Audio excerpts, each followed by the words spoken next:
Techno క్యామాన్ 30 series మొబైల్స్ని త్వరలో మన ఇండియాలో అయితే లాంచ్ అయిపోతున్నారు కదా. ఈ 3 years software update and 3 years security updates అయితే ప్రొవైడ్ చేస్తామని చెప్పి టీచ్ చేస్తున్నారు. వీళ్ళు అతి తెలివితేటలు కాకపోతే అవుట్ ఆఫ్ ది బాక్స్ వీళ్ళు ఇవ్వడమే ఆండ్రాయిడ్ 13తో ఇస్తున్నారని అర్థమవుతుంది ఇక్కడ. ఎందుకంటే వీళ్ళు ఆండ్రాయిడ్ 16 వరకు ఇస్తామంటున్నారు. అంటే ఆ తర్వాత వీళ్ళు 14 అండ్ 15 అండ్ 16 ఇవ్వబోతున్నారు. అవుట్ ఆఫ్ బాక్సే వీళ్ళు కనుక 14తో ఇచ్చుంటే 2 అప్డేట్సే కదా వీళ్ళు ఇచ్చేది. కాబట్టి వీళ్ళు 3 ఇయర్స్ అప్డేట్స్ అని చెప్పేసి ప్రామిస్ చేస్తున్నారు. సర్లేండి, ఏదో ఒకటి వీళ్ళు క్యామాన్ 50 5G అని ఒక మొబైల్ తీసుకొస్తున్నారు. ఇది మనకి మీడియాటెక్ డెమెన్సిటీ 7020 ఈ ప్రాసెసర్తో వస్తుంది. మరొకటి ప్రీమియర్ అని ఇంకో మొబైల్ తీసుకొస్తారు.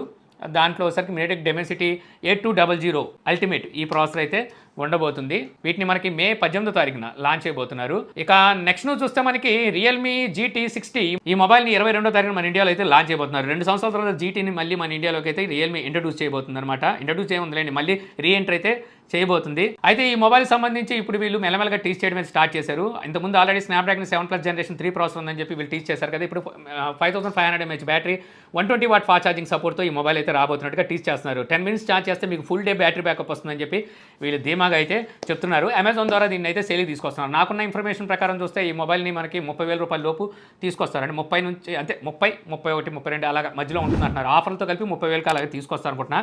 ఈ మొబైల్ కొన్ని బ్రాండ్స్కి మనకి ఐక్యూ నుంచి అలాగే రెడ్మీ Note 13 Pro Plusకి మెయిన్లీ చూసుకుంటే గట్టి పోటీ అయితే ఇచ్చిద్దనమాట. అలాంటి స్పెసిఫికేషన్స్ అయితే ఈ మొబైల్లో ఉన్నాయి. ఆల్రెడీ మొబైల్ నా దగ్గర ఉంది, నేను టెస్ట్ చేస్తున్నాను. 22వ తారీఖున ఈ మొబైల్ సంబంధించిన వీడియో మన ఛానల్లో ఉంటుంది. రేపు వచ్చేసరికి ఈ మొబైల్ సంబంధించి ఒక చిన్న షార్ట్ అయితే నేను మన ఛానల్లో పోస్ట్ చేస్తాను. ఒకవేళ ఏం మిస్ అవ్వకుండా ఉంటే ఏం చేయాలో తెలిసిందే కదా. మన ఛానల్ అయితే ఇప్పుడే సబ్స్క్రైబ్ చేసుకోండి. ఇంకా వీడియోని లైక్ చేయలేదా వెంటనే లైక్ చేయండి. ఇప్పుడు వరకు వీడియో చూసారంటే వీడియో నచ్చే ఉంటుంది.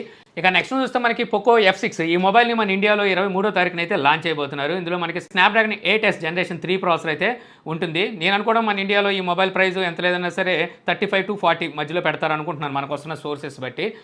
చూడాలి మరి ఎంత ప్రైస్ పెడతారో. అయితే ఇప్పుడు ఈ మొబైల్ సంబంధించిన యూరోప్ ప్రైస్ అయితే బయటకు వచ్చింది. కాకపోతే ఇక్కడ వీళ్ళు మెన్షన్ చేసింది F6 Pro అని చెప్పి మెన్షన్ చేశారు. సో మేబీ అక్కడ అంటే ఆ పేరుతో లాంచ్ చేస్తున్నారేమో. సో ఇక్కడ చూస్తే 55,800 రూపాయలు అని చెప్పేసి అక్కడ ప్రైస్ అయితే కనిపిస్తుంది అనమాట. యూరోపియన్లో అంటే ప్రైస్ ఇంచుమించు అలాగే ఎక్కువగానే ఉంటాయి. బట్ మన ఇండియాకి వస్తే అంతంత ప్రైజెస్ అయితే ఉండవు. అక్కడ 16GB 1TB వేరియంట్ అయితే ఈ విధంగా స్పాట్ అయింది. మన ఇండియాలోకి వచ్చేసరికి స్టార్టింగే 256 జీబీతో వస్తుంది అనుకుంటున్నాను. చూద్దాం మరి. ఇక నెక్స్ట్ చూస్తే మనకి సామ్సంగ్ నుంచి సామ్సంగ్ గెలాక్సీ బడ్స్ 3 Pro ఇవి మనకి FCCలో అయితే స్పాట్ అయినాయి అనమాట. ఆల్రెడీ ఇవి మనకి బ్యూరో ఆఫ్ ఇండియన్ స్టాండర్డ్స్లో కూడా ఇంతకుముందు అయితే స్పాట్ అయినాయి. ఈ బడ్స్ని జులై కానీ ఆగస్ట్లో కానీ లాంచ్ చేస్తారు. అప్పుడే మనకి ఫోల్డింగ్ మొబైల్స్ అయితే లాంచ్ చేస్తారు. ఫ్లిప్ 6 అండ్ ఫోల్డ్ 6 ఈ మొబైల్స్ని లాంచ్ చేస్తారు కదా.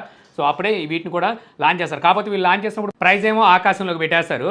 ఏదో చిన్న ఆఫర్లు అయ్యి అని చెప్పేసి ఒకేసారి డౌన్ చేసేస్తారు. అంటే ఒక 20,000 ప్రైస్ పెట్టారు అనుకోండి, మళ్ళీ ఆఫర్లోకి వచ్చేసరికి అదే 10,000 రూపాయలు అమ్మేస్తుంటారు. ఇంకా తక్కువ కమ్మినా ఆశ్చర్యపోవాల్సిన లేదు. ఇలాంటివి వచ్చినప్పుడు మీరు కొంచెం ఆలోచించి కొంచెం లేట్ అయినా తర్వాత కొనుక్కోవడం బెస్ట్ అనమాట.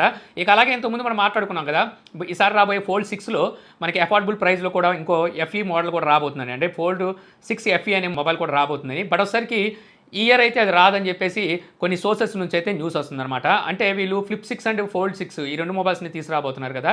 సో వీటికి సంబంధించిన కాంపోనెంట్స్ ఏవైతే ఉంటాయో వాటికి సంబంధించిన మ్యానుఫ్యాక్చరింగ్ ఆర్డర్స్ ఎక్కువ వెళ్తున్నాయట. ఈ FEకి సంబంధించి ఎక్కడ మనకి ఈ ఆర్డర్స్ తీసుకోవడం కానీ వీళ్ళు కాంపోనెంట్స్ స్పేర్ పార్ట్స్ సో ఎక్కడ వీళ్ళు ఎక్స్పోర్ట్ కానీ ఇంపోర్ట్ చేయడం ఇలాంటివి అయితే ఎక్కడ కనిపించట్లేదంట. దాని ప్రకారం ఈసారి మనకి ఈ FE ఉండకపోవచ్చు అని చెప్పి తెలుస్తుంది. కాకపోతే మనకి ఎంతముందు అనుకున్నట్టు కానీ ఫోల్డ్ 6లో S Pen సపోర్ట్ అయితే ఉంటుందని చెప్పేసి అయితే తెలుస్తుంది. ఒకవేళ S Pen సపోర్ట్తో వస్తే కొంచెం మందపాటిగానే ఉంటుంది. ఒకవేళ FEని తీసుకొస్తే ఫోల్డ్ 6తో కంపేర్ చేస్తే అంటే స్లిమ్గా అయితే ఉండే అవకాశం అయితే ఉంది.